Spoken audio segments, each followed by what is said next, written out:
hello. As always, on Mondays when we're doing the Monday musics, if you have a question, please present it. I would love to answer it for you. If I don't know the answer too, I can find out for you. I love having questions that get me, because that means that I will learn something, which is always awesome. So what I generally do is just explain my normal day. All these Monday musics are the same. Some of them contain questions, some do not. I would really like for people to start buzzing in. I know that my time in Hawaii is a little different. Most of the people are at least 5-7 hours on the mainland or behind. It's midnight right now over on the other side of the world. So I absolutely understand. But I would like to hit a new demographic. So what I'm going to try and do is get my different videos and whatnot translated into different languages. So what I generally do is just warm up myself in the morning. If you have any questions about music, I would love to answer those as we are going through the process of the warm up. If you have any questions what this is or what you're doing here, I basically teach on Saturdays and Mondays here in Hilo. I love music. And besides that, I do a labor job, run a company called Big Island Tiny Footprint, where we do small jobs with big heart intentions.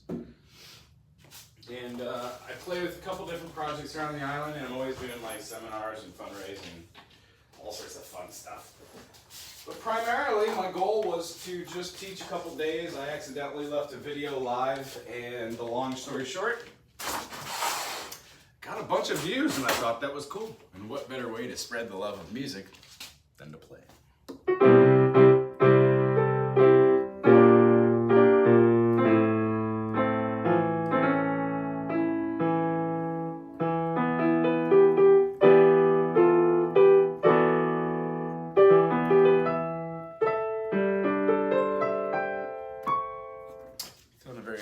Fagan day today.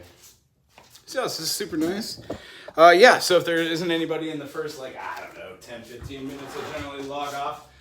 Sometimes I get engaged with good conversation. I guess what I do is I wake up and I do my spider exercises. For anybody who's been playing for a little minute, they're just finger exercises and warm-ups. I use them to get myself all out of that nimbly-bimbly stage, if you know what I mean. I share the room with a couple other people, so we just try and be respectful and stay to our own, which is awesome. And then clean up after ourselves, which is cool.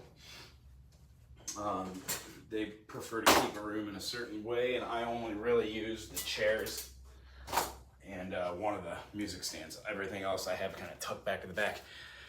So, what I do during a normal day, I'll get out my instruments and I'll start to play. What I have here is an ukulele in Hawaii. A lot of people like to play the uk. What I have going on is a simple way of being anywhere close to that in tune. Seeing if you're in tune with yourself. Not so much here, so I'm going to tune up.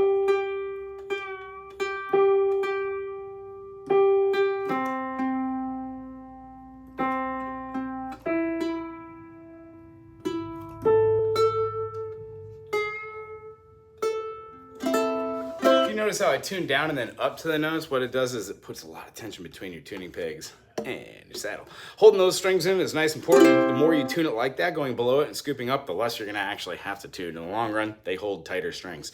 So, C, D, E, F, G, A, B, C, D, E, F, G, A, B, C sharp, D. Go through all of your 7 chords of your majors. You could even start on the 6th and do your minor progressions for the relative minors. Meaning if you're in the key of, let's say, F, F major, G minor, A minor, B flat major, C major, D minor, E sharp, or E diminished, and then it resolves back to F. You could go from that D minor, E diminished, F, G, A, B, C, and oddly enough, it resolves back to that D, and all the notes that are in that D minor, same notes, F major. They're called the relative minors. So if you're in the key of C, A, G, E, so on and so forth. What I do when I warm up is I take one finger on one hand. I start with these spider exercises. I do a couple different rounds doing quarter notes. Sometimes I'll do like half notes. 1, 2, 1, 2, 1, 2, 1, 2. But mostly do these quarter notes. You can also do eighth notes. Use two fingers. It's kind of weird with one finger going back and forth, back and forth, back and forth, back and forth, back and forth, back and forth, back and forth. However, the point is to get all the way through this progression, and it warms up your hands and builds muscle memory tension. Next thing I do is exactly what you saw me doing earlier with my chords. Being able to play a G major with all these fingers means you could scoot it up and then bar to get a G sharp or an A flat. When we see that kind of structure, it's pretty cool to see the chords that we learned on the ukulele are very close to the chords that we learned on the guitar as well. With the guitar, if you're on island here too. Ooh, buddy, we could really use some more tenor ook players. What tenor ook means is the tenor ook just doesn't have the lower strings, the E and the A, the 5 and 6 string.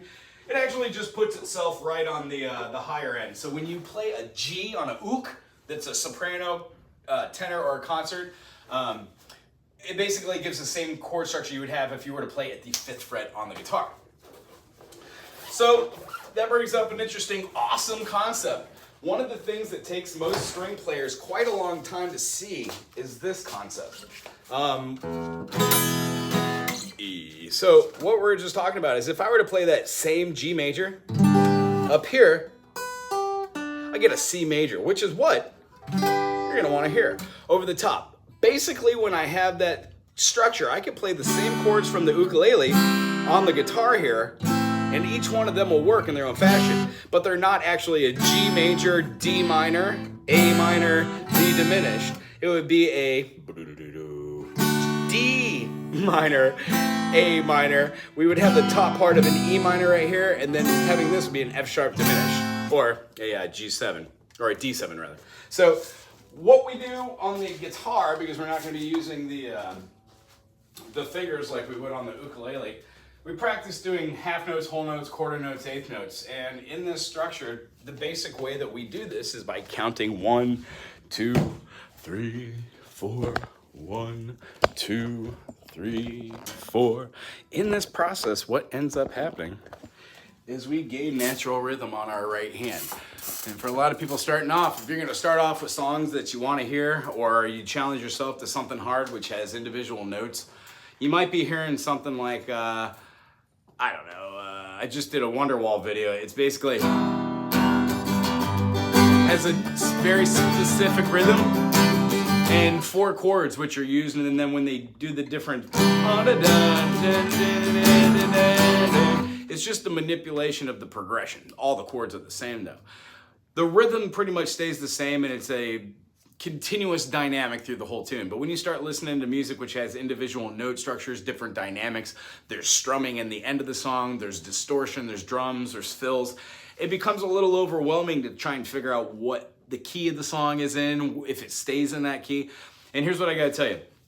It's hard in the beginning, but when you start doing a multitude of songs and start stacking catalogs of what you've played from like Oasis, Wonderwall, Nirvana, and it moves into maybe different music like Moody Blues, King Crimson, Tower of Power, it could resolve into start listening and trying to learn a little bit of music like Mozart or Bach, try and figure out some piano pieces, and then pick up another instrument besides what you already have. At that point, you're starting the process of pedagogy where your brain is thinking about music a lot more than just playing an instrument. It's great to have an instrument, to own an instrument, but to actually play it is amazing. So what happens is after you learn your bass chords like an E major, E minor, A minor, you look at different variations on how to play those. And then if you were to scoot those up, like to play an F major or an F sharp or a G, G sharp, A, you could still move those same chords. They just make different tones. So what happens is every chord that you learn kind of down here below the 5th fret, below the 3rd fret especially, also has like a different chord up here that is counter to it. So if I want to get a G sound and I think, let me use the cage system. What does a C major look like up here on this? So if I bar anywhere and put my finger down like a C major, as long as the bass note is a G,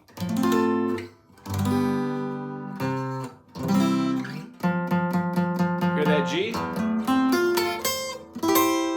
C? G. You can move these chords all around. These inversions are pretty cool. So the end result of this is, if you go through this channel, I've got a lot of chords on there, or just Google the chords of a G major, find out all the different inversions, and then start incorporating those into your playing. And what you'll find is, if you can play a G major and you know what a do, re, mi, fa, sol, la, ti, do is, 1, 2, 3, 4, 5, 6, 7, 1, just by using the whole step, half step, whole step, whole step, whole step, half step method, you quite literally can find 1, 2, 3, 4, 5, 6, which is E minor, which is its relative minor. All the notes inside G major and all the notes inside E minor are the same. So when we're counting those, what I do is a kind of a hand system. If we are in the key of C major, which has no sharps and no flats, meaning I'm just gonna say C, D, E, F, G, A, B, C. If I go through that progression on a guitar or a piano or a mandolin or anything, it's always gonna come up with the same notes that don't have C sharp, D flat, F flat. I can call them anything I want, but those notes are most definitely C, D, E, F, G, A, B, and then C. If I do that progression anywhere else, I still get the same effect. I get that do, re, mi, fa, sol, la, ti, do feeling, but the notes subsequently are called something different. Fretboard recognition is important when you're trying to see different ideas of what you want to do, but if you're just starting out and trying to figure out like what, I don't know.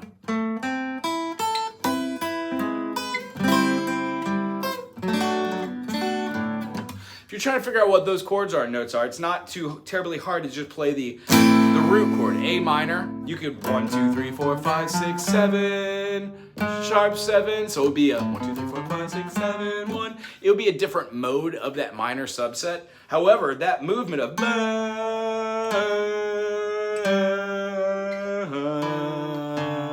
is all right.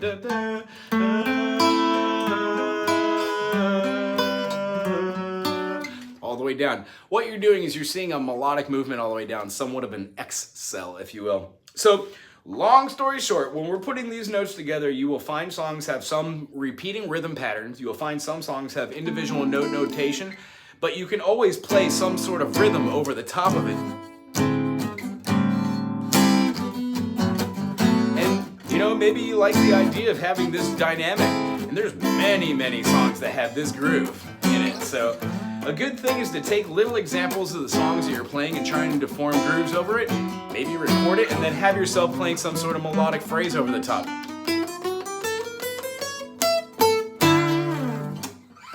Piccadilly Third. Thank you for being with me this morning. If you do watch this video in the future and you do have questions about what I just said, tune into this channel. Maybe check out the channel of Music Matters. Let's see who else is doing it. You know, Rick Beato, of course. And then put a little time and effort into practicing for 15 minutes a day, no matter what you practice. If you practice the practice, you're doing a great job. Aloha.